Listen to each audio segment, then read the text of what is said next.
campus coaches, we've given ourselves all these different titles, and it's not until now that we call ourselves a play professor that we really feel like, yes, that kind of really summarizes what we do. So what is it that as a play professor working with dogs led us to or inspired us to want to create similar experiences for children? Yeah, I think that most of all, it goes back to where we are trying to basically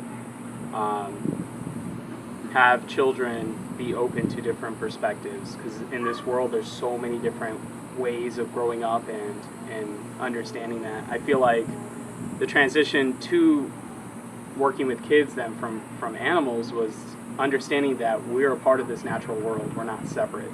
And a lot of times it's so difficult for kids to transition back into that setting and realizing that the world is this vast, organic, living creature that we basically should be able to connect with, on a daily basis. But children these days are having such a hard time connecting with what it means to be outside, what it means to play, what it means to just be free and be independent, and kind of just harness like the inner explorer in them, rather than more structured, kind of like, rather than being in a more structured style of being as a person, I guess. I don't know. When you say connecting children to this world that is inclusive of nature, right. It is inclusive of animals, yes. Whether it's in our own homes, which we do have nature, often we bring plants and all that stuff into our houses, but we really don't have a connection with those plants. Maybe the person who brought them may occasionally water them, but what more, right? What relationship do you have with this living being, right. Or the cat or the dog or the snake or whatever that you brought in? Whether we are talking about forming this reconnection between children and nature and animals, whether it is bringing that connection in an indoor environment or making that connection outdoors, right? What does connection mean? What is a connection? What does connection look like? And is connection different from learning? Often we know this because we talk to people about this all the time, including parents, and society and culture has got them so utterly confused and about how kids should be, how they should learn. So they think that learning should happen in this classroom. When we use the word connection, is connection free from learning, or is connection the way they learn? Right. So when you used that word, what does connection mean, and how is it relevant to learning? Are kids learning?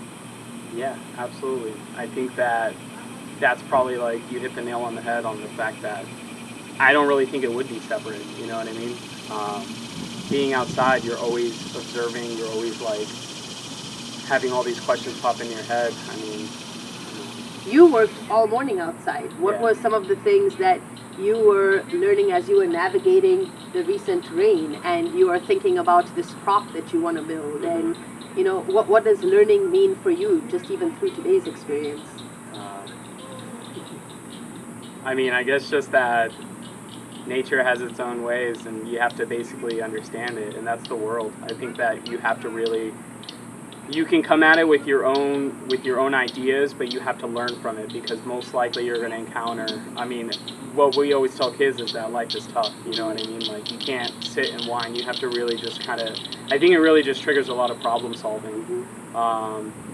I think today was battling the water over by the posts and clearing that little area. Maybe trying to figure out, well, how can this be stable if we actually have to get all the water out of that area in order to like stabilize things?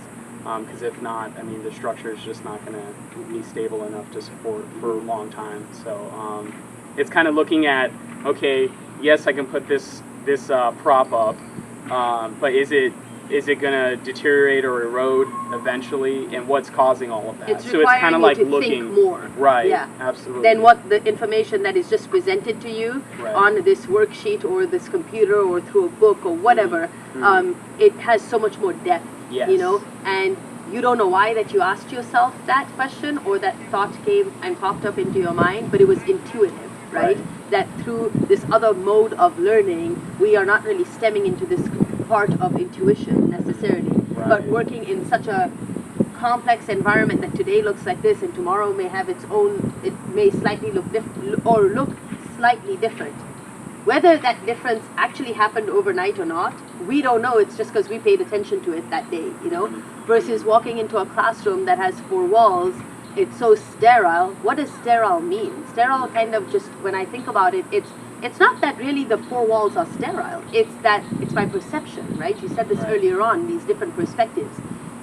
That it's not changing. It's the same thing over and over, you know, and you kind of just grow accustomed to that. And the reality is, learning stems from change. If there is no change, then there's no learning, right?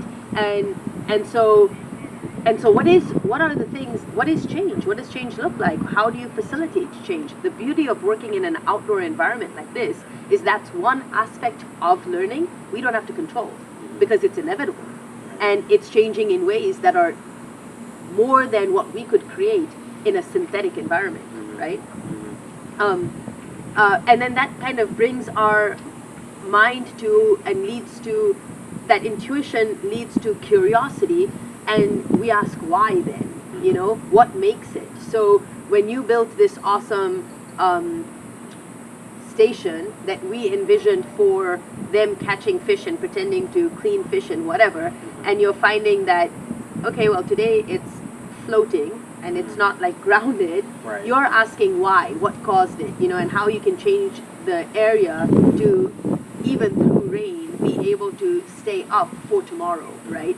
If we didn't have that kind of practice, then we would not know what questions to ask, right? And then that's a big part of the way our dogs, even here at Doglando, learn.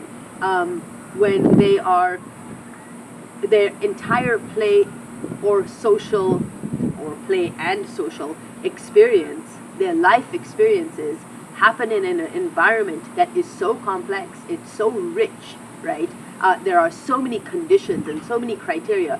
These dogs begin to ask, they wonder. There's a level of wondering, you know, I'd like to think they are, and that wondering, which is their intuition or interest or their desire to want more or want less of that, they start asking what that leads to, what they could do differently. If they did something differently, the outcomes would be different. And what I'm trying to get to, which really people don't get to see at Doglando unless they have come here and unless they got to witness it firsthand, is how dogs learn and how we can create environments that are their first teacher, right? So instead of teaching dogs in this way of teaching them sit, for example, in the way of using a treat, how you can set up the environment to practice all these different behaviors that the dogs are doing on their own, and they realize, well, this led to this led to this, so on and so forth. And more importantly, this is what we go over through class a lot in our orientation, the richness of these experiences are so meaningful that learning heightens, right? Like they realize the things that they are learning have value. There's a reason for them to learn that. In fact, it leads them to better experiences. So therefore, it motivates them not from an extrinsic perspective, something external, receiving grades or getting food, but it's an internal, intrinsic experience that they have. And that's what, when I think of, when you said connection, that's what connection is to me. The connection happens from within. It's so hard to reach that place, you know, but when you actually connect and you reach that place, it's the most powerful form of reinforcement ever, you know. It's something you just want to do so much more. Like us, we want to be outside all the time, regardless of if it's raining or shining or whatever, just because that when we made that connection, it hit our core. It made us feel something that a paycheck might not. And sitting here doing this in a sedentary environment might not. The product might be, look what I made, but it's not like, oh my gosh, look what I made right here. And you know what I'm saying? Yeah, absolutely. Like, I feel like in that type of setting, a lot of problem solving is so linear that you're in nature. It's like you said, like changing. It's constantly changing. So you're basically, learning is all about problem solving, and you want to make sure that in that type of environment, it's very linear and like, okay, this is the material, this is how to go ahead and do it. Now you basically repeat it, and it's different out here because there's so many different ways that you're kind of trying to solve this problem, and each failure, in a sense, you can call it that, or you can call it growth. And I think outside in nature, it's more of you're learning from each and every decision you make, where in the different versus that type of setting would be more of, okay, well, this isn't it. Hey, let me go ahead and ask. Let me see if I can get some help. Or, okay, this is almost like a complete reflection. So there's nothing really to go off of besides the experiences you have out here. Something you said that I think was just so profound to me in this moment was the difference between right and wrong and failure and growth. Those are also just perceptions, right? Right. Yeah. And so if you have the same experience in a classroom, you're made to think you are wrong and that you failed. And you could have that same experience outside, and your perception might be that didn't work, and you grow from it, because there's no judgment to be made. While it is a viable option, we just learned it's not the best one for this particular circumstance, So I think that even from a mental and an emotional perspective or development of our character, it's the way we receive information is vital. Whether that information is, whether we receive it in a way that you're wrong and that's not the right option, or you just kind of learn as you go and you realize that you grow from it. Like, it didn't work. So, for example, a while ago, remember, we tied the balance beam and it didn't work, And if we were doing it in a traditional classroom and we were told, okay, here's 2 vertical poles, put this balance beam, we would feel like, who's watching? What do we don't really understand, and we may be more consumed for the end product and it failing and feeling like a failure. Then here it was just we were trying to do it, and we grew from that, and we realized, let's start all over again, and we learned from it, right? Right. I feel like that's such a solid point, because it's almost like for us to be trying to teach people, which are younger people, kind of how to grow. A lot of it is encouragement, and you take out that stress and that discouragement when you do set it into a setting where it's you're right or you're wrong, and you have to just it's a lot of pressure, like you're saying, and it's totally different out here because you have a different perspective, and that's encouraging, because it's encouraging to them that, hey, there's another way to do this. You know what I mean? So that's what's really going to drive a lot more productivity, I guess, or a lot more success in that way.